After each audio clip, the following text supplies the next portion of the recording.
Hello, good afternoon, friends. We are here this afternoon with Rafa Meritz to present his book The Adventure of Being Human.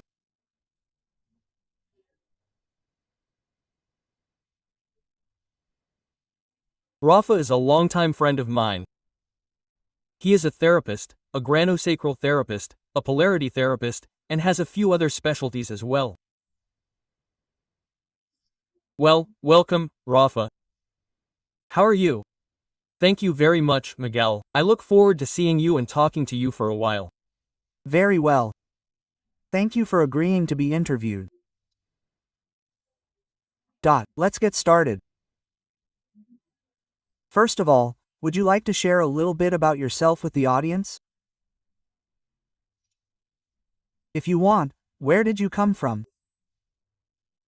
Yes, as I was saying, my involvement in polarity and biodynamics.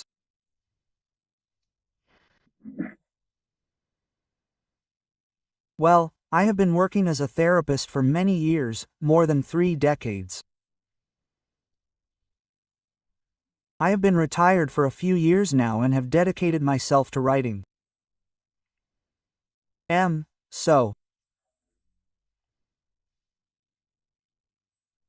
My intention regarding the subject of writing, or what is the impulse, what motivates me, is that, I have seen or discovered that it is a tremendous benefit for myself. I mean, it is a brutal inquiry, right? I have been writing short pieces of writing for a long time now that have allowed me to express, let's say, certain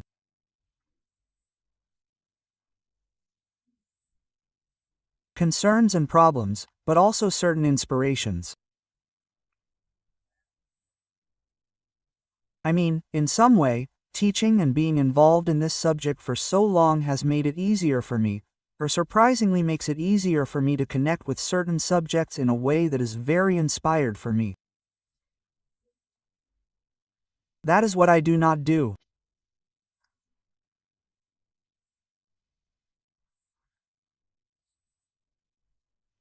So, writing has been a way of explaining things to myself, apart from emptying and processing and all that, but also a way of, containing myself, or a way of giving shape to certain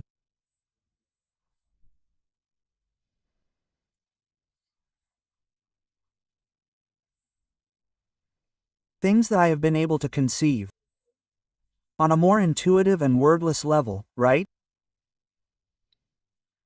It's like giving words or shape or grounding to all this.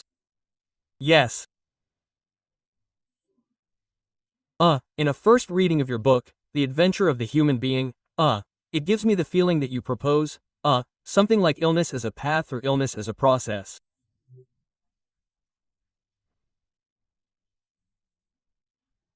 Is this a bit of your experience in your therapeutic practice, taking illness as a path, as a process, as?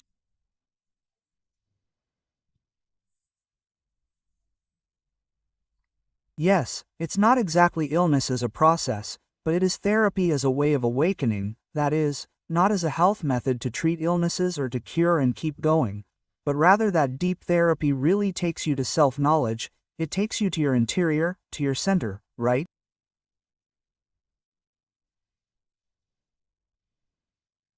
In some way, we can say that all the conflicts we experience, unconscious, conditioned processes, right? In biodynamics we have called them inertial fulcrums, right? They are stories that take us off center. In other words, we often live off center, right? Let's say we don't live centered on ourselves, but rather we live in this story here, the other story there. In other words, we are always worried, guilty, with feelings, with emotions that take us out of our true nature and with tensions, so to speak. How? With tensions. Tensions and, well, and outside of who we are, outside of our interior, outside of our essence, right? We live on the periphery. So, the fact of working on ourselves at a therapeutic level means that to the extent that we can get rid of that, we start to have a natural tendency, and this is seen a lot in biodynamics, to go towards our center. One way, when one calms down, when one becomes quiet, when one lets go of resistance and prejudices and lets go of stories, one naturally goes to one's center, that is to say, life goes to its center naturally, and normally what we are doing is a tremendous effort to stay in the battlefield.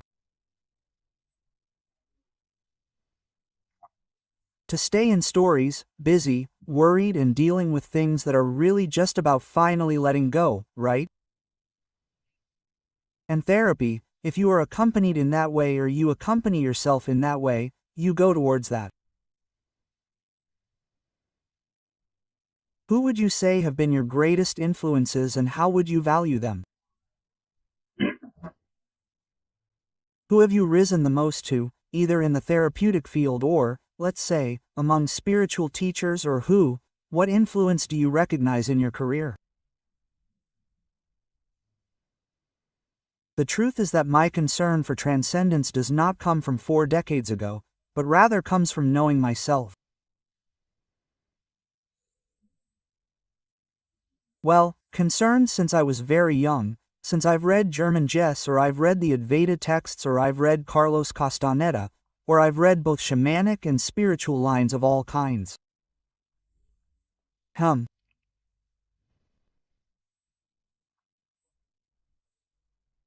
And well, this has mixed with the therapeutic path in a way that's not confusing, but it did seem like I've had a lot of difficulty in not separating, but rather it seemed like it went together, but at the same time it didn't. Healing was one thing, healing was another, until finally it unfolded for me and became clear to me, right? So, the pillars on which I base myself now both to write and to draw inspiration are biodynamics, which is what I've practiced for so many years. But biodynamics has gained solidity, a total foundation with A Course in Miracles. A Course in Miracles, despite the fact that this Christian language is difficult to convey. Right now, there are many concepts that I take from there or that I have absorbed. I take them as an idea, but I have passed them on through myself, really as an experience, but I try not to use certain words or certain yes, because in the end they are just ways of naming things. Of spirit of conscience or of the Holy Spirit. It's the same, right? It's the same. However, something that motivates me a lot is to transfer all this experience, let's say, more transcendent,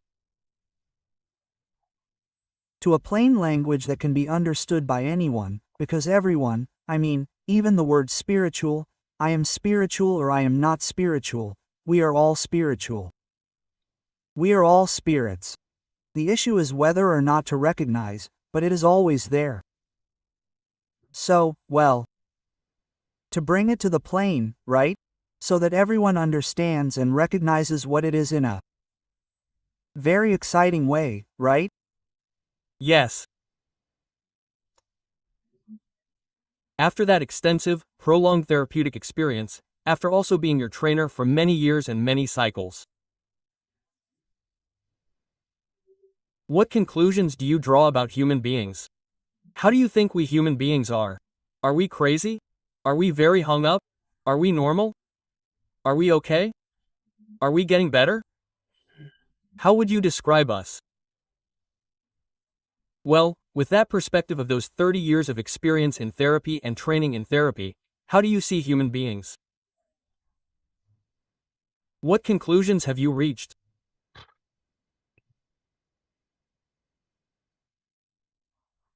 Well, I see both things, right?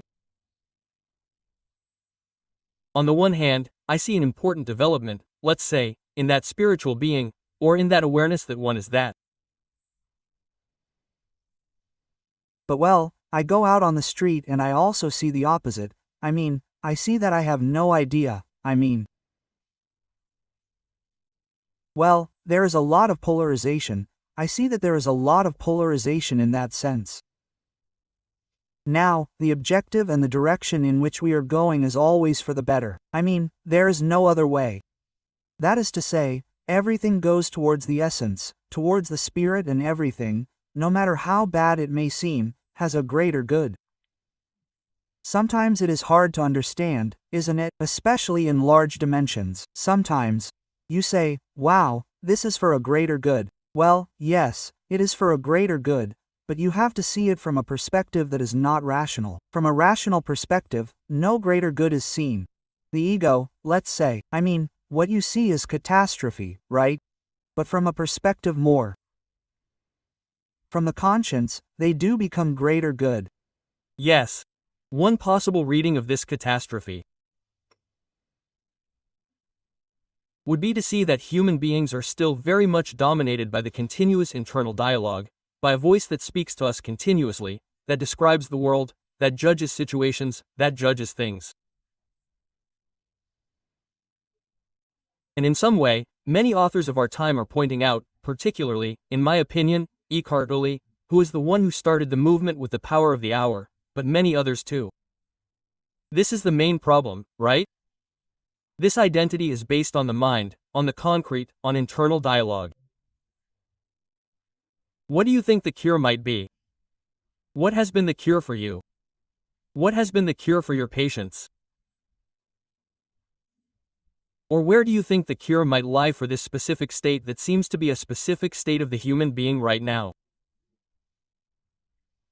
Well, this is very curious, and if you try to explain it to someone, it is so normalized that it is not understood.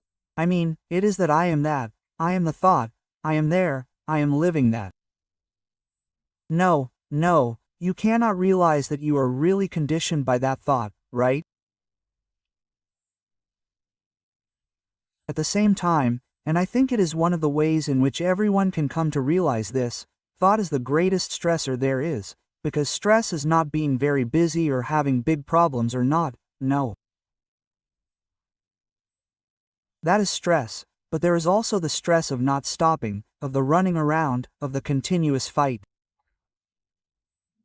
There really is recreating things, an ongoing discussion, a story that at a physiological level is triggering the cascade of stress in the body at a chemical level. If we want to talk about that, and that is stress. Even if someone is in good condition, they don't seem stressed, but they are there in that run. And that run is ultimately what ends up manifesting in the body, right? First is stress, as tension, and then as damage to the body's physiology and structure. Or ailment, or as a type of illness. And I think that is very understandable. Yes. It is very understandable, and realizing that, wow, that is something that is dominating you, that you don't. What is the way? What is the way? Well, look, I think that therapy, deep therapy, let's say, is not looking at the unconscious from consciousness. In fact, I think there is nothing else. Looking at the unconscious from consciousness. I call it, there are other ways of speaking, right? But the non-judgmental gaze, which is in fact what the Course in Miracles calls forgiveness. The thing is that forgiveness is a very confusing word for those who aren't into the subject. Forgiveness, if I forgive you, no. Who forgives whom? They are basing themselves on a dual model. However, forgiveness, the non-judgmental gaze, is placing yourself in the consciousness that judges us and observing at the level of felt sensation what is happening. You can talk about embracing the inner child, you can talk about assuming the shadow without interacting with it. There may be many words that resonate with that same thing, but I think in the end it's realizing that you are in a conflict and that conflict is not you. What you do is be able to look at it without making judgments. But somehow what I understand, what you're indicating, Perhaps it would be about going from thought to sensation, going down more, let's say, down to the body, down more to the sensation, observing the sensation from the absence of judgment, but with that focus on that bodily dimension.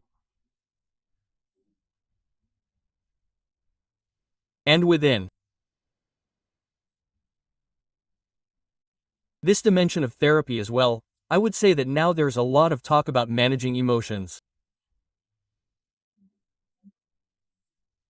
How do you see the importance now of working on the emotional body or managing emotions and orienting oneself, let's say, also in therapy and in observation and meditation? Dedicating oneself to the observation of sensations, feelings, emotions. It seems that that is the core of the work. How do you see this? Let's See, I believe that emotions cannot be managed. Emotions are what they are. I mean, life is emotional, so you either process it or you don't. Yes, sadness, anger, whatever. Well, it's natural to live, it is lived. Now, the bad thing is that it stays inside. If it stays inside, anger remains as resentment, sadness as depression and well, whatever, right? So, the point is not to go down any lower. The point is that, let's say, that anger has a somatic component.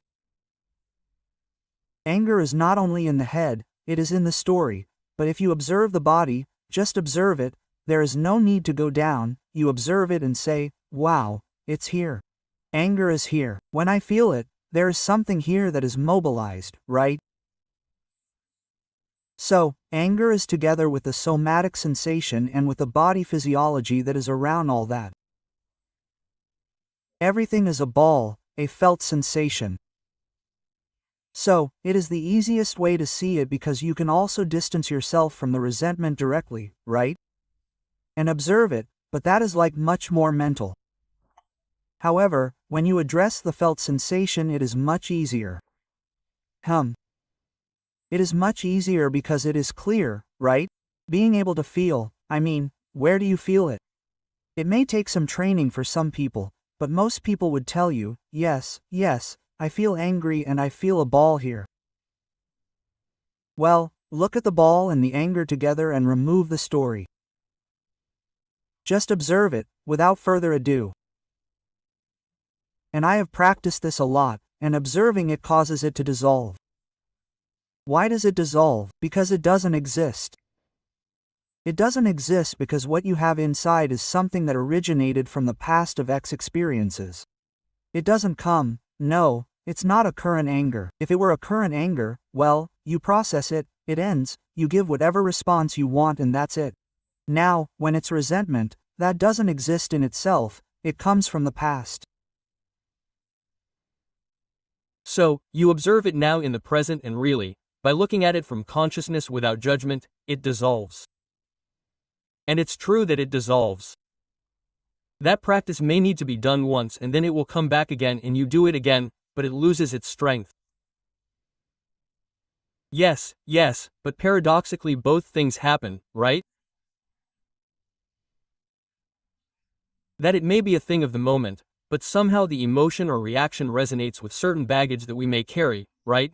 From the past, as you rightly say, and that is their waiting to be seen or waiting to be seen.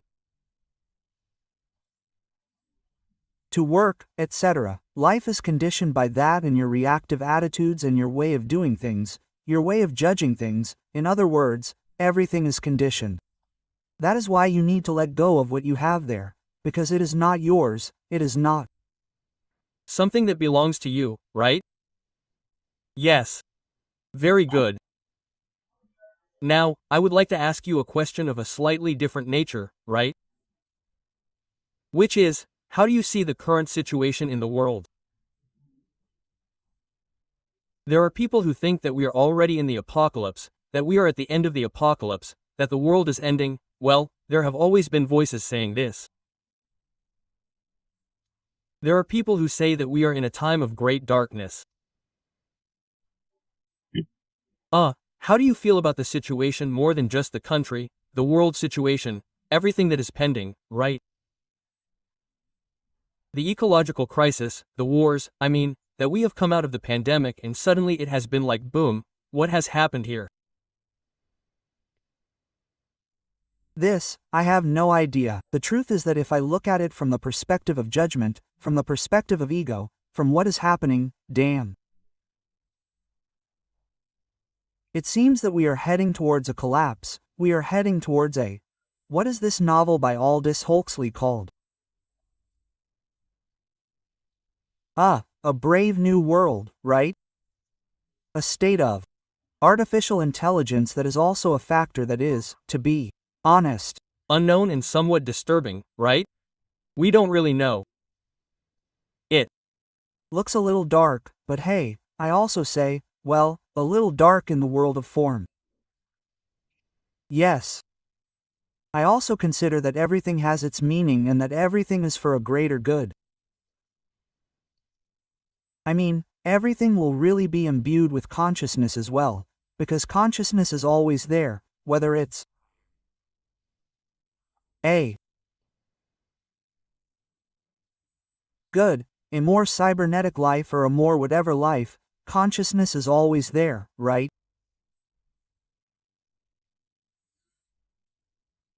We may live, well, people may live more controlled, more enslaved in the future. But hey, there have also been slaves in the past and it seems to me that there were quite a few. Slavery ended in the century, well, with the 16th century, I understand, the 19th century. I truly believe that life is for the good, but I think it's for awakening, for fulfillment. That the body is basically a vehicle to be used for that. A vehicle that wears out. Many times, illness is an ally, let's say, it's a little bit part of the awakening strategy. That is, what one cannot process at one level is processed at another. There are times, of course, seen from the perspective of the human being who says, no, it's just that I am this body and that's it. And when? And if I lose it, I cease to exist. Sure, that's a no, but if one truly tunes in to the fact that one is not that body, to the fact that one is truly the essence that animates it or the consciousness that animates it, that can be experienced with meditation. When you are not tied to form, then you see that the body is simply an instrument for that. It really is for that and its function in life is for that. It's like a pencil. A pencil is useful for writing, but that pencil wears out. From time to time the tip breaks, you have to keep working on it until it runs out. Well, the same as the body, right? A vehicle. Yes. Sure. Finally, is there anything else you would like to add? Regarding the content of your book, regarding your experience, is there anything you would like to share with listeners and viewers?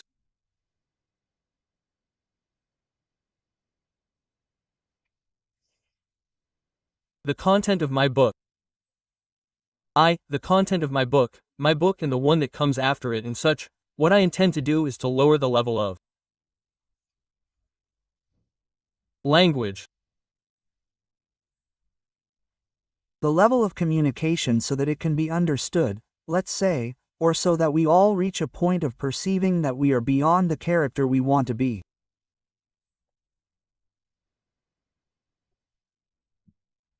I think that is quite a relief because, of course, living thinking that we are this and that, well, we are so ephemeral, right?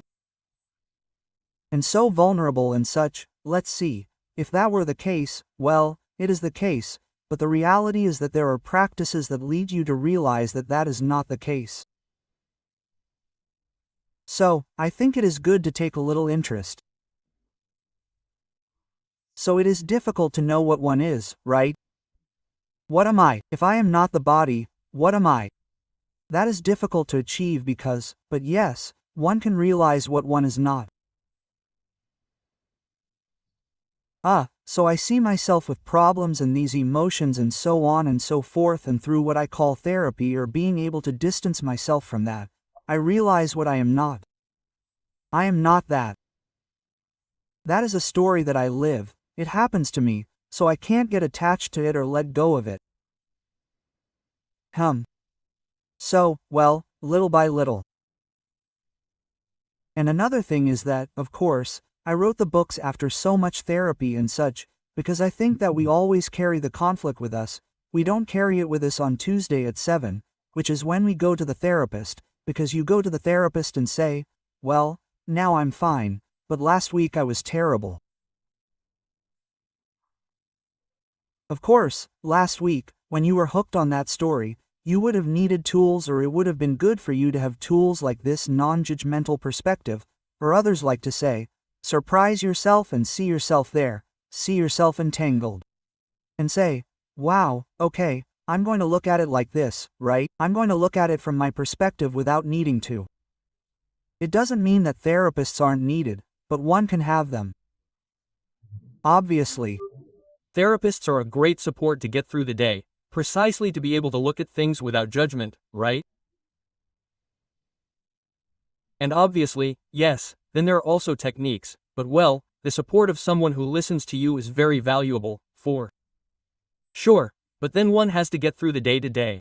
Yes, that's also absolute. Yes.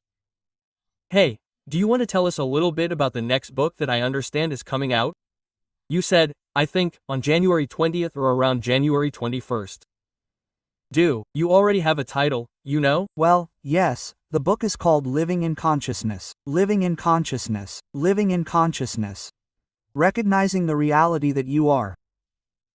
Let's say that this one has a language that, I've taken out a lot of words related to spirituality. I've smoothed it out a lot, although obviously if we're talking about transcendence, we're talking about awakening, well, let's get to it. I mean, you have to express it somehow, right? There's a way to haggle over words there. A way of haggling and, well, it's like an extension of this adventure of being human and, well, like leaving many, let's say, questions there, right? I mean, it's very much about personal inquiry and, well,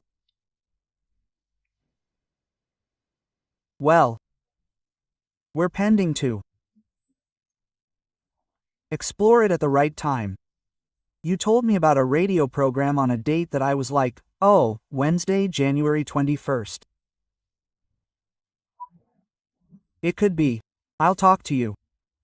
It could be January, February, March. Well, if not, I'm not busy. I'm not busy. It could be whenever it's convenient. No, there's no no. No, but if it's okay, it's also very significant, right? Yes, it could be very, very significant, precisely. Yes, yes. One last thing, and on a very practical level, people interested in acquiring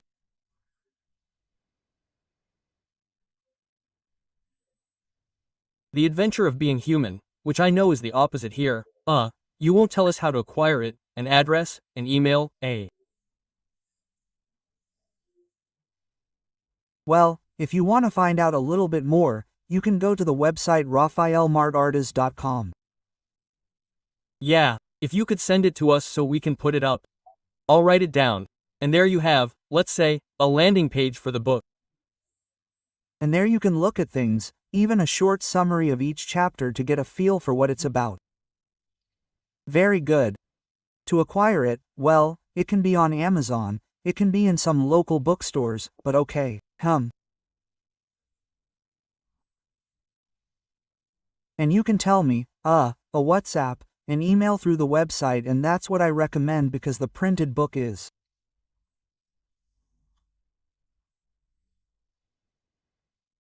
cooler than the one on Amazon, but yes, of course. Yes, yes, we are always friends of paper, of the tangible, it is the hallmark of our generation. Very good.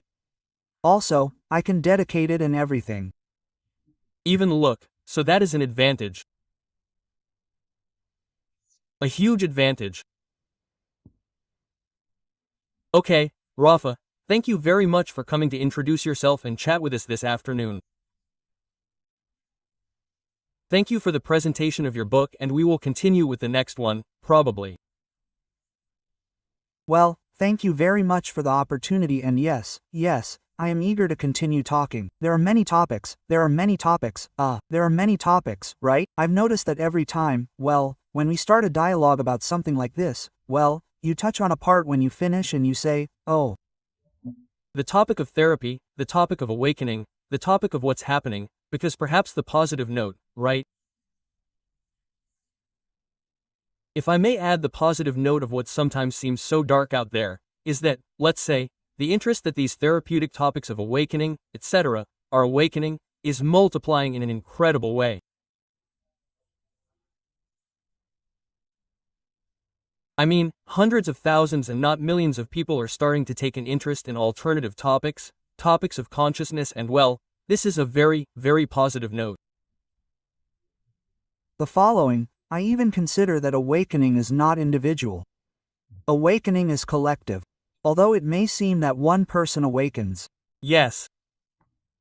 Well, that's an interesting topic to look at. Very good. Well, thank you, Rafa.